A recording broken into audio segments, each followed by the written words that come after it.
आते हैं हम अपनी लास्ट चीज पे, और वो है इंटरमिटेंट फास्टिंग। इस पूरे ट्रांसफॉर्मेशन के दौरान जो एक बेस्ट चीज मैंने सीखी वो थी इंटरमिटेंट फास्टिंग। सो इंटरमिटेंट फास्टिंग एक तरह का डाइट प्लान ही है जिसमें आप 16:8 का रेशियो लेके चलते हैं। मतलब इन 16 घंटे में आप अपनी बॉडी को रखते हैं फास्टेड स्टेट में, और इन 8 घंटों में होता है आपका ईटिंग विंडो। तो 16:8 का मतलब ये है कि अगर आप अपने दिन की पहली मील 12 बजे ले रहे हो तो आपके दिन की लास्ट मील होनी चाहिए 8 बजे, और उस 8 बजे से लेकर अगले दिन के 12 बजे तक आपको फास्टेड स्टेट में रहना है। ऐसे ही अगर आप अपने दिन की पहली मील 10 बजे ले रहे हो तो आपकी लास्ट मील होनी चाहिए 6 बजे। उस 6 बजे से लेकर अगले दिन के सुबह 10 बजे तक आपको दोबारा फास्टेड स्टेट में ही रहना है। ये सिर्फ 2 एग्जांपल दिए हैं मैंने आपको इंटरमिटेंट फास्टिंग की टाइमिंग के।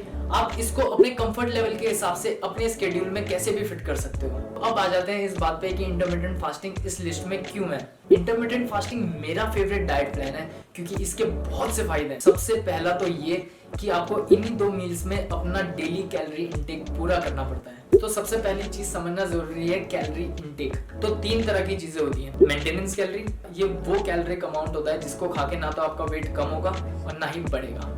फिर आता है कैलोरी सरप्लस, ये अमाउंट आपका मेंटेनेंस कैलोरी से थोड़ा ज्यादा होता है और ये बेसिकली तब किया जाता है जब आप गेनिंग में होते हैं। और तीसरा आता है कैलोरी डेफिसिट, ये अमाउंट आपके मेंटेनेंस कैलोरी से थोड़ा सा कम रहता है और इसे हम बेसिकली तब यूज करते हैं जब हमें वेट कम करना होता है। फॉर एग्जाम्पल, अगर मैं दिन में 2000 कैलोरीज खा रहा हूँ तो अगर मैं 5 मील्स खाता हूँ दिन में छोटी छोटी, तो मुझे तो उसमें कुछ सेटिस्फैक्शन नहीं मिलता है। वहीं दूसरी तरफ अगर मुझे 2 बड़ी बड़ी मील मिल रही है तो उसमें मुझे सेटिस्फैक्शन भी मिलता है, सटाइटी भी होती है, मुझे ज्यादा देर तक फिर भूख भी नहीं लगती है और वो चीज मेरी बॉडी के लिए बहुत ज्यादा अच्छी है। दूसरा बहुत ज्यादा इंपॉर्टेंट रीजन जिसकी वजह से मुझे इंटरमिटेंट फास्टिंग इतना पसंद है वो ये है, आप सभी जानते हैं कि एक टिपिकल इंडियन डाइट में आपको हर मील में कार्बोहाइड्रेट और शुगर तो भर भर के मिलेगा, और कार्बोहाइड्रेट और शुगर का मतलब है हाई इंसुलिन लेवल।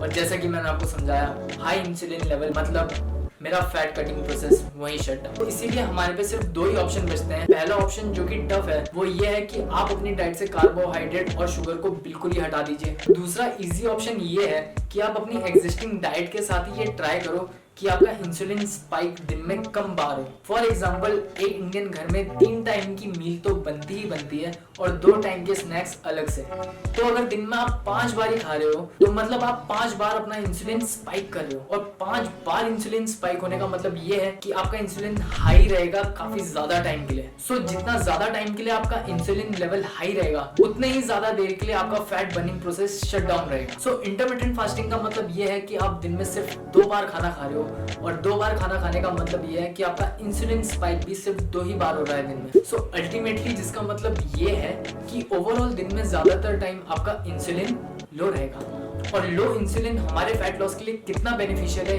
ये बात हम सभी जानते हैं। तीसरा सबसे बड़ा बेनिफिट इंटरमिटेंट फास्टिंग का ये है कि आपके फूड को डाइजेशन के लिए प्रॉपर टाइम मिलता है, जिसकी वजह से आपकी बॉडी बाकी फंक्शंस को भी सफिशिएंट टाइम दे पाती है। आप इस चीज को लॉजिकली भी समझो तो अगर आप दिन में 5 बार खाना खा रहे हो तो इसका मतलब आप दिन में 5 बार अपने डाइजेस्टिव ट्रैक्ट को इंगेज कर रहे हो। मतलब आपकी बॉडी एक ही काम के लिए दिन में 5 बार लगी हुई है। आपकी बॉडी अगर इतना टाइम एक ही प्रोसेस को दे तो इससे बेटर तो ये है कि उससे थोड़ा सा टाइम अगर आपकी बॉडी किसी और प्रोसेस में डाल दे तो चीजें कितना बेटर फंक्शन करने लगेंगी, और वो भी तब जब आप चाहते हो कि आपकी बॉडी ज्यादा से ज्यादा टाइम दे फैट बर्निंग प्रोसेस को। सो इन सब रीजंस की वजह से मुझे तो इंटरमिटेंट फास्टिंग बेस्ट चीज लगी। बाकी अगर आपके कंफर्ट लेवल के हिसाब से इंटरमिटेंट फास्टिंग आपके डेली स्केड्यूल में अच्छी तरह से फिट बैठती है तो मैं तो डेफिनेटली रिकमेंड करूंगा आपको कि आप एटलीस्ट 1 हफ्ता ट्राई करके देखिए इंटरमिटेंट फास्टिंग, आपको बहुत बेनिफिट्स मिलेंगे। तो ये थी वो 4 चीजें जिन्हें अगर आप अच्छे से समझ चुके हो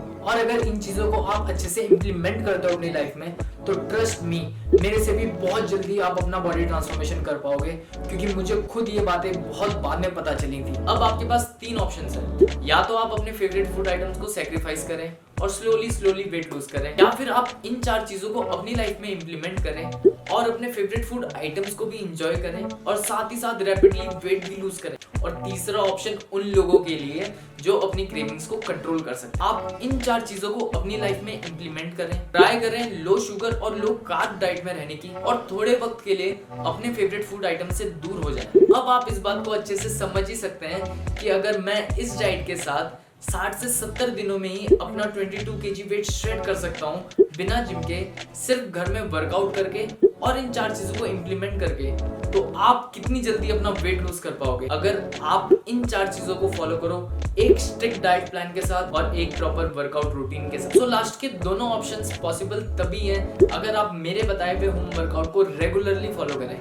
ये चारों ही खुद में बहुत बड़े टॉपिक हैं, इसलिए अगर आप चाहते हो कि इंडिविजुअली मैं इनमें से किसी पे वीडियो बनाऊं तो प्लीज मुझे कमेंट सेक्शन में कमेंट करके जरूर बताएं। या अगर आपके कुछ भी क्वेश्चंस या क्वेरीज हैं इन टॉपिक से रिलेटेड तो वो भी आप मेरे से कमेंट सेक्शन में पूछ सकते हो, या फिर आप मुझे इंस्टाग्राम में डायरेक्ट मैसेज करके भी अपने सारे क्वेश्चन पूछ सकते हैं। अगर इस वीडियो से आपको कुछ भी नया सीखने को मिला हो या कुछ भी इंफॉर्मेटिव मिला हो तो प्लीज इस वीडियो को लाइक कीजिए, क्योंकि उसी से हमें मोटिवेशन मिलता है। आगे भी आप ऐसे ही कंटेंट देखना चाहते हैं जिसकी हेल्प से आप बहुत जल्द अपने वेट लॉस गोल्स को अचीव कर पाएंगे, उसके लिए प्लीज इस चैनल को जरूर सब्सक्राइब करें और बेल आइकन को भी जरूर दबाएं ताकि आप कोई भी अपडेट्स मिस ना करें इस चैनल से रिलेटेड।